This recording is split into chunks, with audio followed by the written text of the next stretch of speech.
Mimbar Cahaya Sunnah.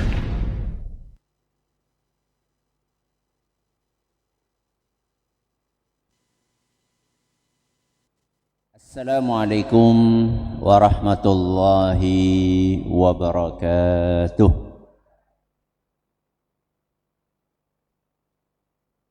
Alhamdulillahi rabbil alamin. Wabihi nasta'inu ala umuri dunya waddin. Wa sallallahu ala nabiyyina wa sayyidina Muhammadin wa ala alihi wa sahbihi ajma'in, amma ba'd. Kita panjatkan puja dan puji syukur kehadirat Allah subhanahu wa ta'ala. Pada kesempatan pagi menjelang siang yang berbahagia kali ini, tanggal 2 Safar 1447 Hijriah, atau yang bertepatan dengan tanggal 28 Juli 2025, kita kembali diberi kekuatan, kesehatan, hidayah serta taufik dari Allah Jalla wa'ala, sehingga kita bisa kembali menghadiri pengajian rutin Senin pagi di Masjid Manarul Ilmi di Komplek Pondok Pesantren Tunas Ilmu di Desa Kedung Buluh, Purbalingga ini. Kita berharap semoga Allah subhanahu wa ta'ala berkenan untuk melimpahkan kepada kita semuanya ilmu yang bermanfaat, sehingga bisa kita amalkan sebagai bekal untuk menghadap kepada Allah Jalla wa'ala. Allahumma amin. Salawat dan salam semoga senantiasa tercurahkan kepada junjungan kita Nabi Agung Muhammad sallallahu alaihi wasallam, kepada keluarganya, sahabatnya, dan umatnya yang setia mengikuti tuntunannya hingga akhir nanti. Bapak Ibu yang kami hormati, para hadirin, para hadirat, dan juga segenap pendengar serta pemirsa rahimani wa rahimakumullah. Alhamdulillah, kembali kita mengkaji fikih doa dan zikir. Kali ini memasuki nomor 236 yang mengangkat tema bacaan rukuk bagian pertama. Ya. Banyak orang yang belum mengerti bahwa ternyata ketika rukuk dalam sholat, Rasulullah sallallahu alaihi wasallam itu mengajarkan banyak bacaan. Enggak cuma satu.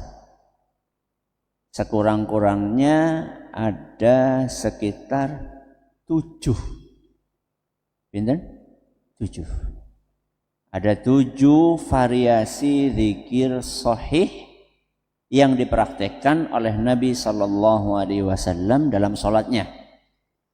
Baik itu di dalam salat yang wajib maupun salat yang sunnah seperti salat tahajud. Ini menunjukkan bahwa ibadah kita, pilihan zikirnya itu sangat kaya. Tentu yang saya maksud adalah yang ada tuntunannya dari siapa? Rasulullah sallallahu alaihi wasallam. Utu sing ngarang dewek, ya. Tapi sayangnya banyak di antara kita ini sering terpaku hanya satu bacaan tok. Awit kapan? Awit mien. Nganti kapan? Nganti seprene. Dari dulu sampai sekarang. Setia nggih? Setia napa mboten niku? Kados jenengan awit mien nek salat niku suratane napa? Kulhu, falak, nas. Sangat setia nggih. Saya napa mboten niku?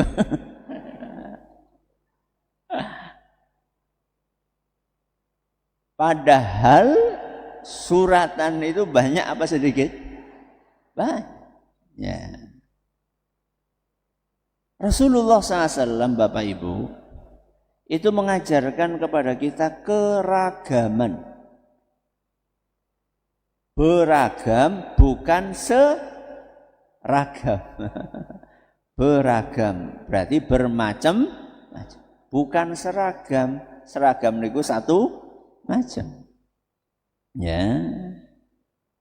Sehingga para ulama kita manakala mereka membaca banyaknya alternatif bacaan zikir, ya, dari hadis-hadis yang dibawakan, para ulama kita menyebutkan bahwa yang paling baik itu adalah seorang mukmin menggunakan semua bacaan itu,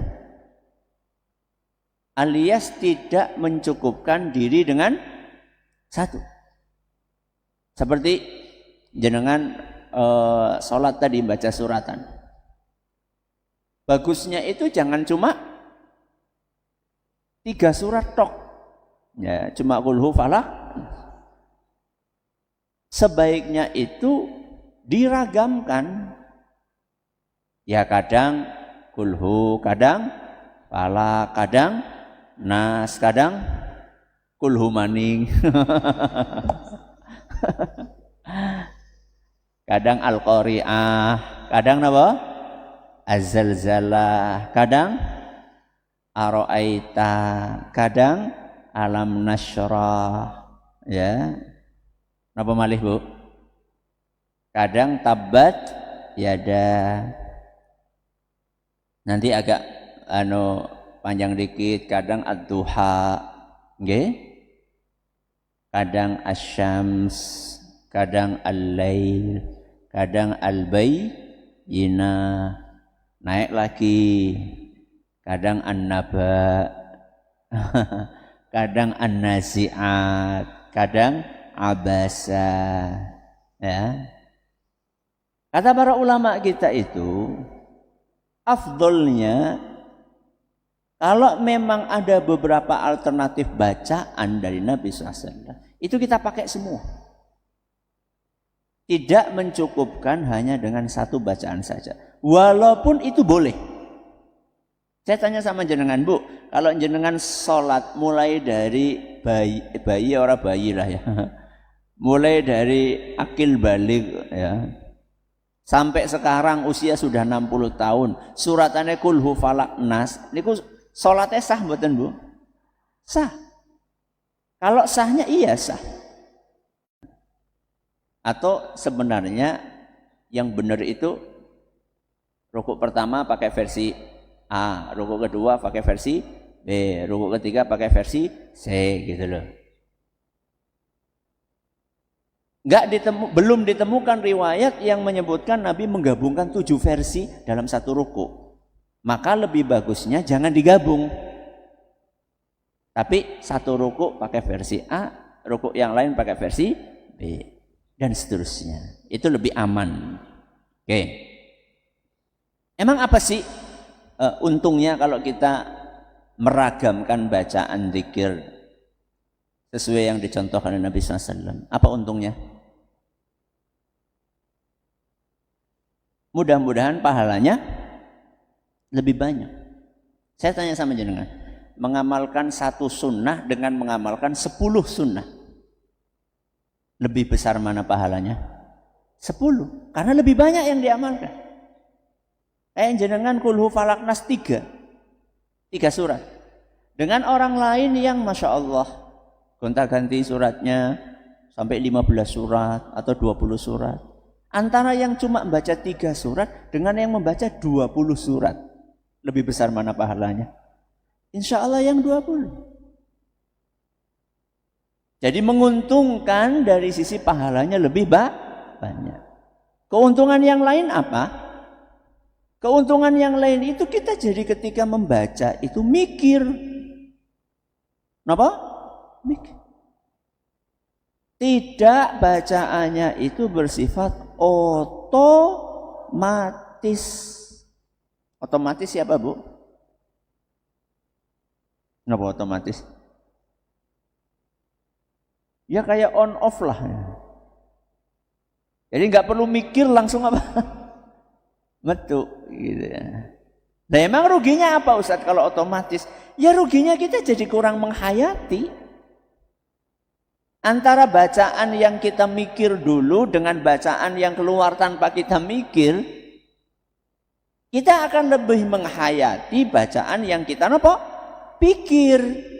Nah kalau menghayati maka insya Allah akan lebih mudah untuk khusyuk.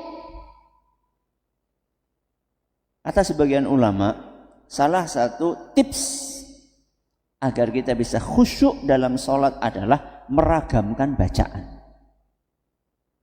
Sehingga bacaan yang muncul dan keluar dari lisan kita bukan bacaan yang sifatnya otomatis, tapi bacaan yang diucapkan setelah kita memikirkan. Saya ingin lebih sinau kayak gini, harap praktek lah, mikir gitu. Sehingga sholatnya itu gak cuma sekedar gerakan yang kosong tanpa makna. Oke. Ayo kita pindah hukumnya. Hukum bacaan ruku'. Jadi yang dibahas di sini hukum bacaan ruku' atau hukum ruku'. Bu, bacaan ruku'. Berarti kita bukan membahas hukum ruku'. Ya. Berarti kita bukan membahas gerakannya, tapi membahas apa? Bacaan. Apa hukum bacaan ruku'? Para ulama berbeda pendapat. Kebanyakan ulama mengatakan bacaan ruku' hukumnya sunnah. Sehingga kalau ada orang nggak baca Subhana rabbiyal azim, itu sholatnya tetap apa? Yang penting dia apa? Ruku'. Ini pendapat sebagian ulama, bahkan mayoritas ulama. Ada sebagian ulama seperti Imam Ahmad dan sebagian ahlul hadis, mereka mengatakan oh enggak, hukumnya wajib. Ruku'nya rukun, bacaannya wajib. Dan mereka berdalil dengan ayat Al-Quran yang berbunyi fasabbih bismi rabbikal azim.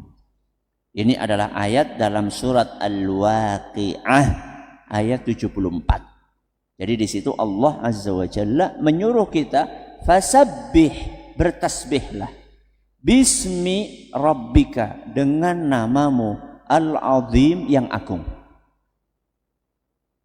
Nah perintah ini mirip banget kayak bacaan ruku'.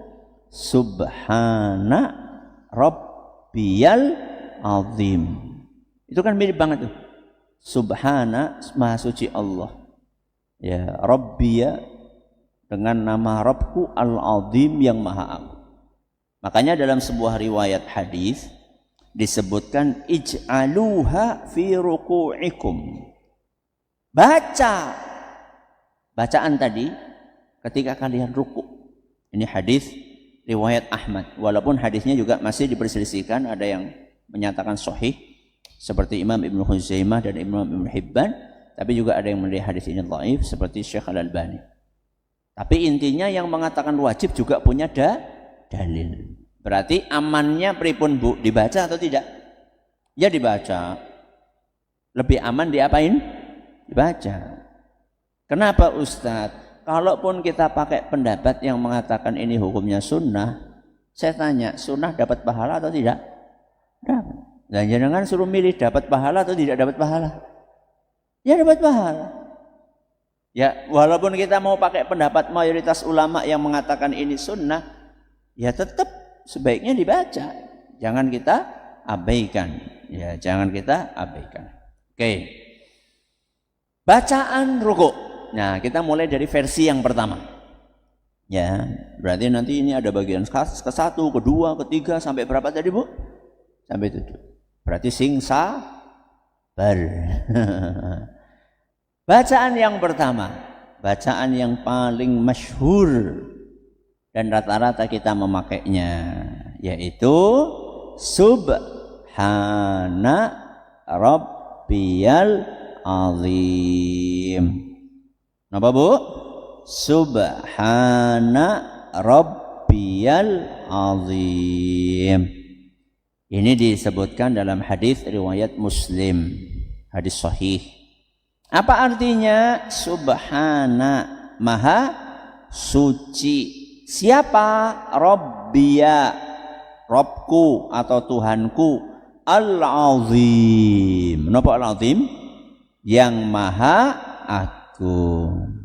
Dibaca berapa kali? Dibaca berapa kali? Minimal 1 kali. Minimal 1 kali. Lebih sempurna kalau 3 kali. Berapa Bu? Minimal 1 kali.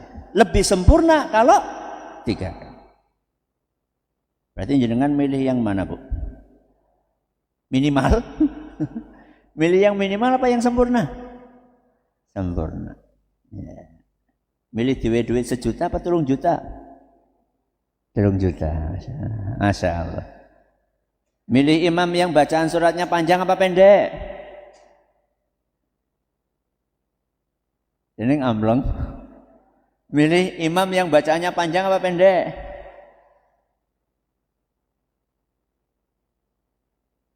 Ya, jane sih karepe sing pendek Ustaz. Berarti minimal berapa? Sekali. Kalau 3 kali maka lebih nopo? Sempurna. Dan subhanallah Bapak Ibu yang kami hormati, kita dari sini bisa memahami betapa sempurnanya ajaran Islam. Betapa nopo? Sempurnanya ajaran Islam. Jadi kita itu dalam hidup itu kan mengalami banyak kondisi. Bukan cuma 1 kondisi. Ada saatnya kita ini tergesa-gesa. Ada saatnya kita ini gak ada kegiatan yang mendesak. Ya, saya kasih contoh. Tergesa-gesa. Misal, kita mau naik kereta. Mau naik apa? Kereta. Atau naik pesawat. Itu jamnya Bu, sudah paten atau belum? Paten. Contoh, ada kereta api berangkatnya jam 12 lewat 10 misal. Sedangkan waktu sholat zuhur misalnya masuknya jam berapa? Jam 12 kurang, ya? Kurang pinten niku? Kurang 10 menit atau 15 menit gitu. Itu kalau kita sholat zuhur dulu mepet atau tidak? Mepet. Tapi mau nggak mau kita harus sholat dulu. Kenapa? Karena khawatirnya sampai ke tujuan itu waktu sholatnya sudah nopo? Sudah habis. Wah, kepriwe ya? Nek sholat mbok ketinggalan kereta. Dan kalau ketinggalan kereta repot napa mboten? Repot, tiket hangus. Apalagi kalau sampai ketinggalan pesawat. Itu lebih repot lagi. Karena tiket pesawat lebih mahal. Saya pernah itu, sekeluarga lagi. Saya, istri, anak. Kan mikirnya, aduh, kita 3 kali lipat ki. Ya sudah selesai, hangus-hangus. Ya. Nah, dalam kondisi seperti itu mau nggak mau kan, gimana bisa sholat tapi nggak ketinggalan apa? Kereta. Solusinya apa? Ya sholatnya dibikin ringkes. Nah, cara ngeringkesnya itu bagaimana Ustaz? Cara ngeringkesnya bagi yang safar 4 rakaat bisa dibikin 2. Nggih. Kalau 3 1,5. Ya ora nono. 4 jadi berapa? 2. Masih bisa nggak diringkes lagi? Masih. Ini contohnya. Bacaan rukuknya dibaca apa? 1 kali. Nanti bacaan sujudnya juga sama. Dibaca pinten? 1 kali. Suratannya juga nyari yang pendek. Lah gue pas bukulhu. Ora saben dina kulhu. Sehingga sholat yang biasanya 5 menit atau 10 menit dengan bacaan minimalis tadi bisa jadi berapa? Mungkin 4 menit, mungkin 3 menit. Dan itu berharga sekali, 1 menit, 2 menit itu berharga. Karena biasanya kereta berhenti di stasiun cuma berapa? Cuma 2 menit, 3 menit. Bahkan kadang-kadang ya segitulah kira-kira. Pol-polnya ya 4 menit, 5 menit gitu.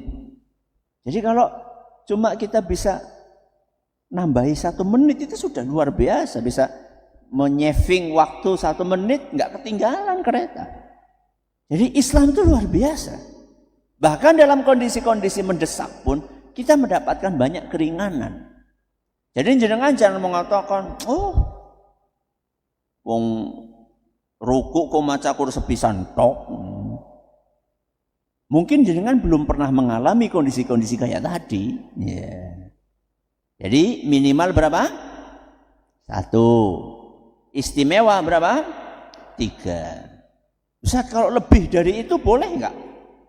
Boleh. Boleh. Apalagi kalau lagi sholat sendiri. Lagi sholat apa? Sendiri. Kalau lagi jadi imam, sebaiknya jangan. Kenapa, Bu? Kenapa coba?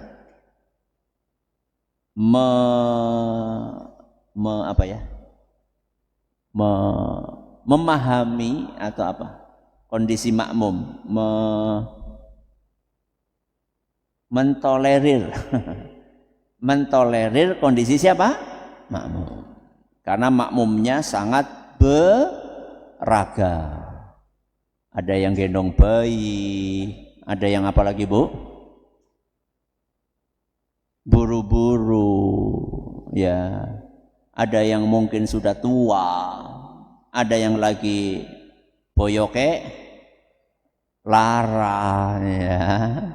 Nah, itu imam harus memperhatikan kondisi siapa? Makmum. Apa dalilnya bahwa bacaan subhana rabbiyal azim ini boleh dibaca lebih dari 3 kali, terutama ketika lagi sholat sendirian? Dalilnya adalah Rasulullah sallallahu alaihi wasallam pernah ruku lama sekali, dan lama rukuknya mirip seperti lama berdirinya. Tahu jenengan Rasulullah SAW pernah tahajud suratane nopo? Surat apa? Al-Baqarah, Ali Imran, An-Nisa. Berapa surat? 3. Kados jenengan nggih. Kulhu, Falak, Nas. 3 surat. Waduh banget. Al-Baqarah itu berapa juz? 2,5 juz.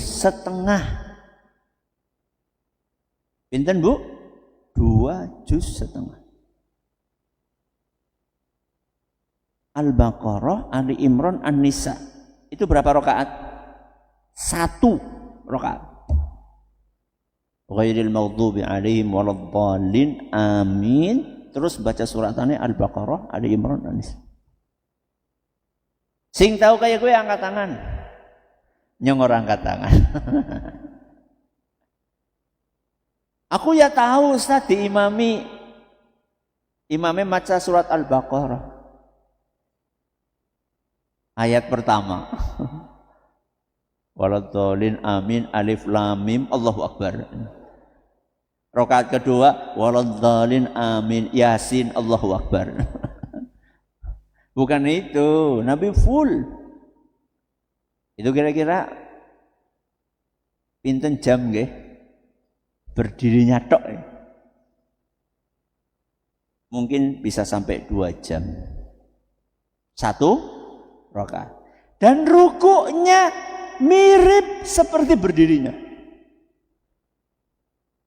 Berarti berdirinya 2 jam, rukuk 2 jam. Dan sujudnya mirip seperti rukuknya. Itu salat tahajud Kanjeng Nabi Muhammad sallallahu alaihi wasallam. Padahal beliau sudah dijamin surga. Sudah diampuni semua dosa. Nek kalau kali jenengan, mana jaminannya?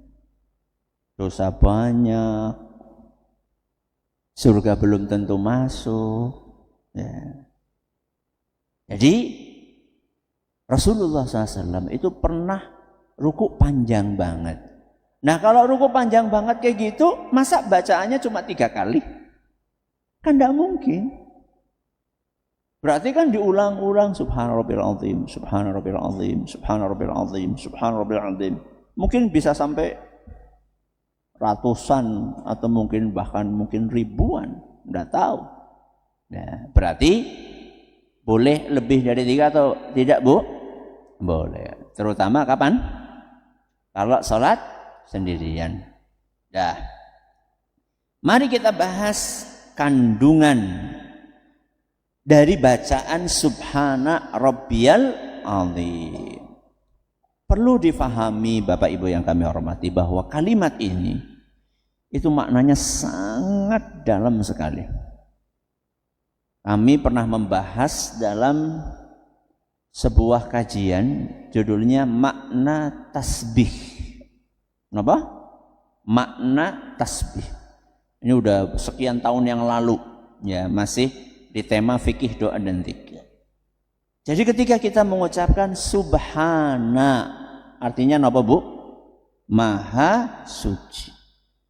Itu artinya kita sedang menyatakan bahwa Allah itu maha suci dari segala bentuk kekurangan.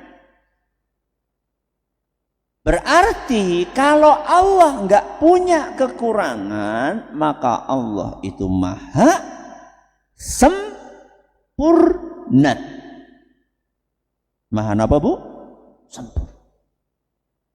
Jadi Allah itu enggak punya kekurangan, enggak punya cacat, enggak punya aib sedikit pun.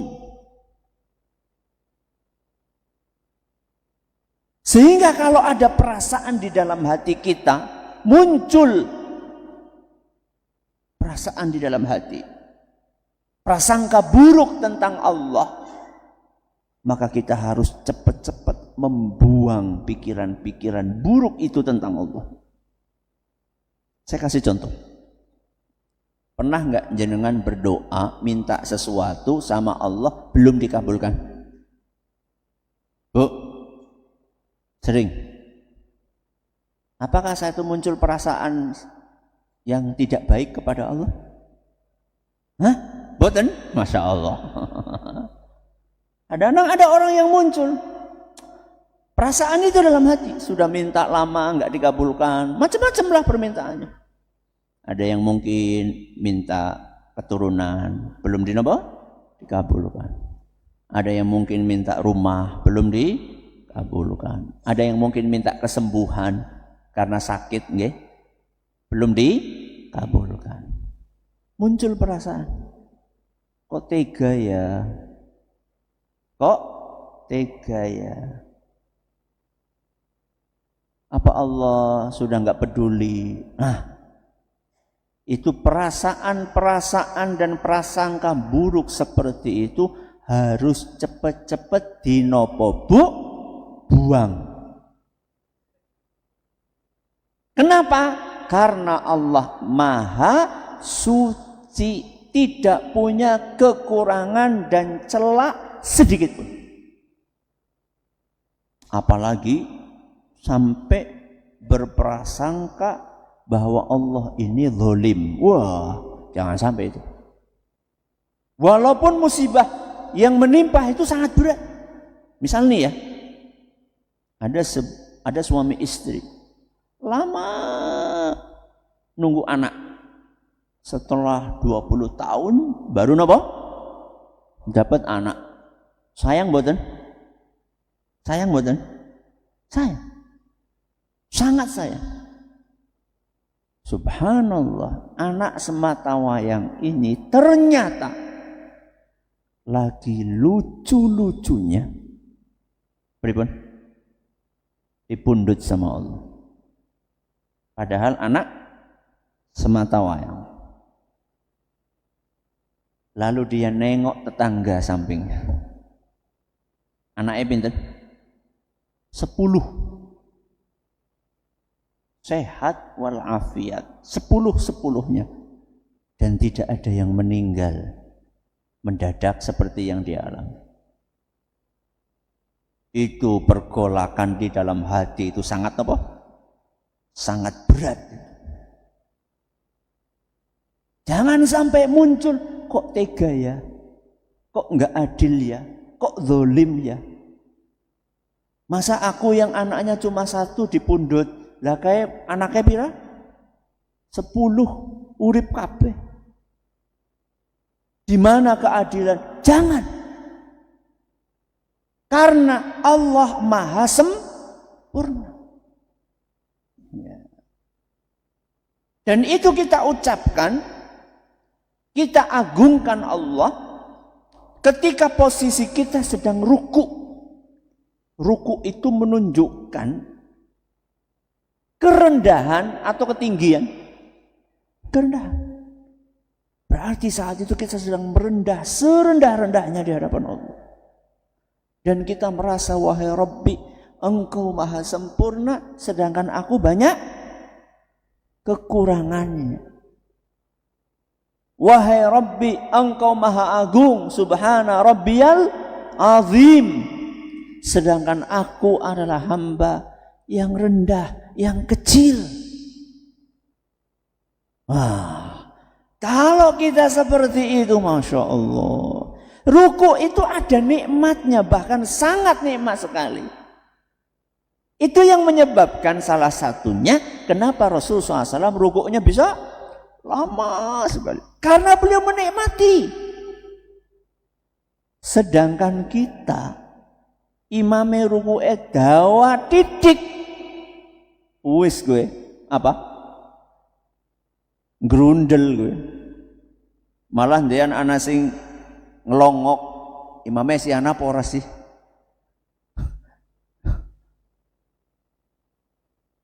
Karena apa? Karena kita belum menikmati, Bapak Ibu yang kami hormati. Wah, yang lebih parah lagi biasanya pas Ramadan itu.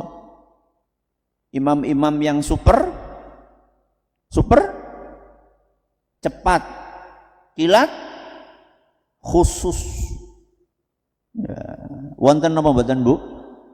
Wonten. Bayangkan jenengan, bismillah. Minimal tadi membaca berapa tadi, Bu? 1 kali. Wong 1 kali belum selesai imame wis janggeleng maning. Bahkan baru sub. Nembe apa? Sub. Imamnya sudah pakai lagi. Saya enggak ngerti imamnya maca apa orang ngerti aku. Subhanallah ya. Padahal ruku itu adalah salah satu momen yang sangat indah di dalam salat kita. Seperti sujud juga demikian, berdiri juga demikian. Jadi ayo kita tingkatkan kualitas salat kita. Jadi jangan cuma gerakan-gerakan tok, jangan cuma bacaan-bacaan tok, tapi sambil diresapi makna yang terkandung di dalam bacaan dan gerakan tersebut. Ini yang bisa kita pelajari pada kesempatan kali ini. Masih ada sisa waktu. Kalau ada yang mau nanya silakan. Baik Ustaz, jazakumullah khairan atas materi yang disampaikan. Kami bacakan pertanyaan pertama. Ada 2 pertanyaan ini Ustaz. Ustaz, pada buku tuntunan sholat, gambar tangan saat ruku, jari-jari tangan menghadap ke bawah, menutup lutut. Tetapi ketika saya praktekkan agak sulit, karena jadinya punggung tidak rata. Karena jadi? Punggungnya jadi nggak rata. Ketika ruku punggungnya nggak rata Ustaz. Oh. Ketika megang seperti ini. Apakah boleh dengan 4 jari tangan itu miring ke samping Ustaz jarinya? Oh ya, jarinya maksudnya. Kalau yang saya baca dalam beberapa riwayat dan keterangan para ulama, itu yang dilakukan oleh jari-jari adalah mencengkeram. Kenapa? Mencengkeram. Mencengkeram sih bahasa Jawanya apa? Genggam. Apa yang digenggam? Lutut. Apa? Lutut. Itu yang saya baca. Dan itu kalau saya praktekkan, alhamdulillah, itu punggung bisa apa? Bisa rata. Jadi kan tidak boleh punggungnya dengak. Dengak tuh kayak gini. Atau nggak boleh dingkluk. Bagusnya apa? Rata, punggungnya rata. Nah itu kalau kita praktekkan cara menggenggam lutut yang diajarkan oleh Nabi SAW, itu alhamdulillah kok punggungnya tetap bisa rata. Salah satu fungsinya itu supaya ngeterp. Supaya apa Bu? Ngeterp. Ngeterp siapa? Pas. Nah, biasanya kalau orang itu rukuknya nggak genggam, cuma ditaruh tok, biasanya gampang apa? Kepleset, apa? Tangannya gampang lepas dari lutut. Ya, jadi saya pikir seperti itu saja yang dilakukan. Ya. Baik, terima kasih Ustaz. Jazakumullah khairan. Pertanyaan berikutnya, Ustadz, apakah boleh saat sujud kita berdoa doa tambahan dengan menggunakan bahasa Indonesia? Ada perbedaan pendapat di antara para ahli ilmu, ya. Ada yang mengatakan boleh, ada yang mengatakan tidak boleh. Ya, menambahkan doa dengan bahasa selain Arab di dalam sholat. Ya. Dari 2 pendapat itu, saya cenderung kepada pendapat yang menurut saya lebih aman, yaitu jangan. Kenapa? Jangan pakai bahasa Indonesia. Kalau pas lagi apa? Sholat. Walaupun maksudnya menambah doa.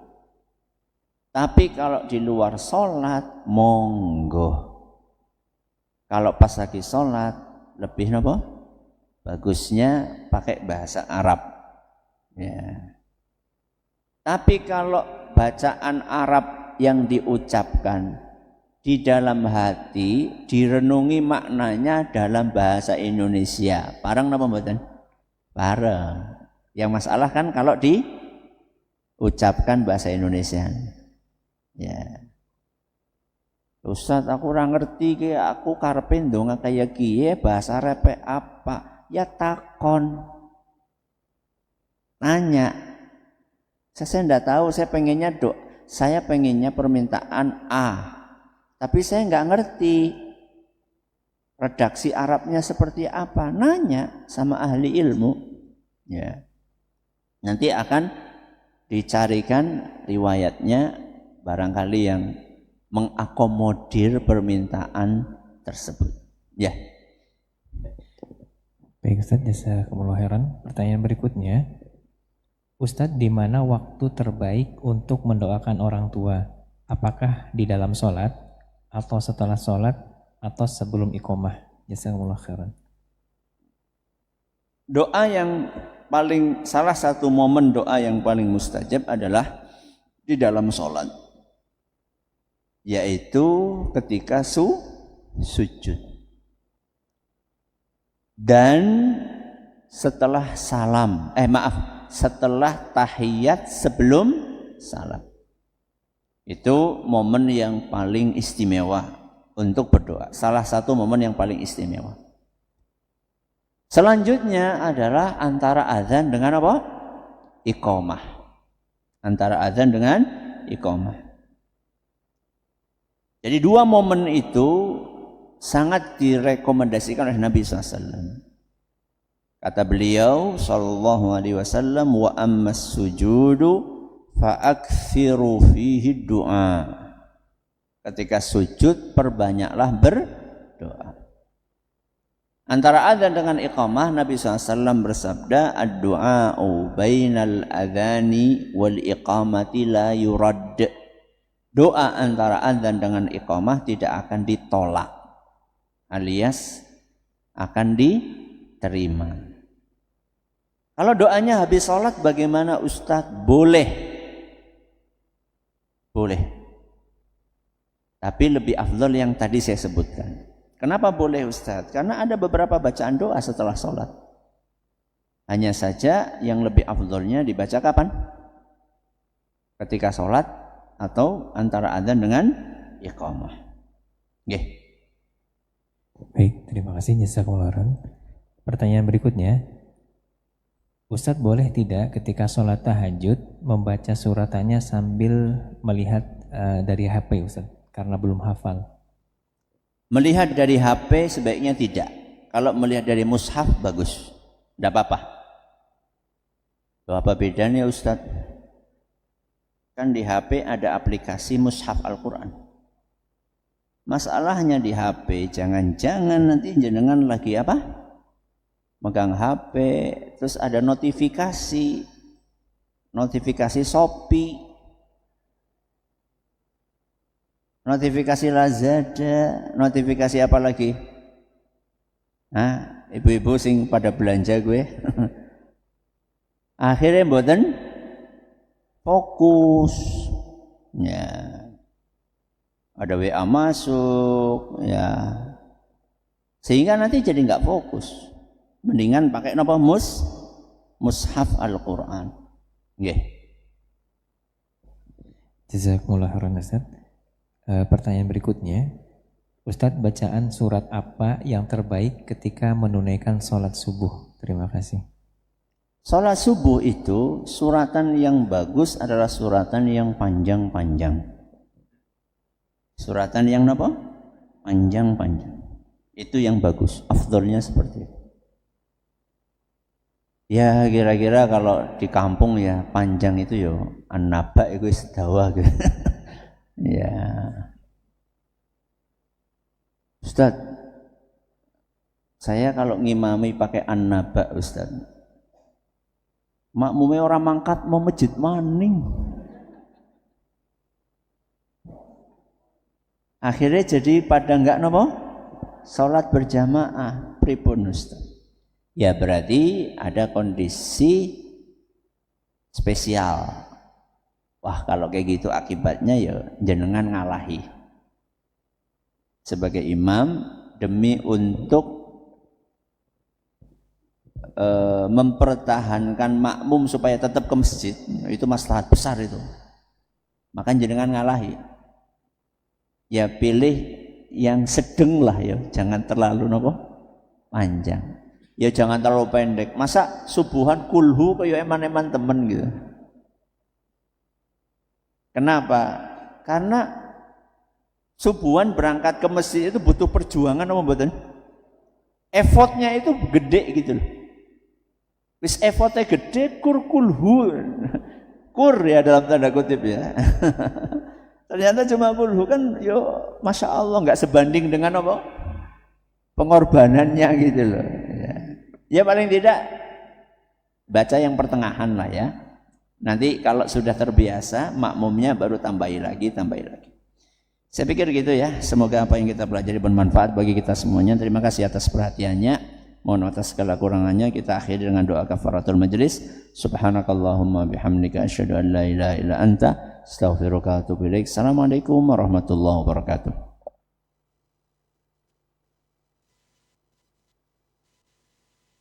Simak Radio Roja Bogor 100.1 FM, Radio Roja Majalengka 93.1 FM, Radio Roja Palu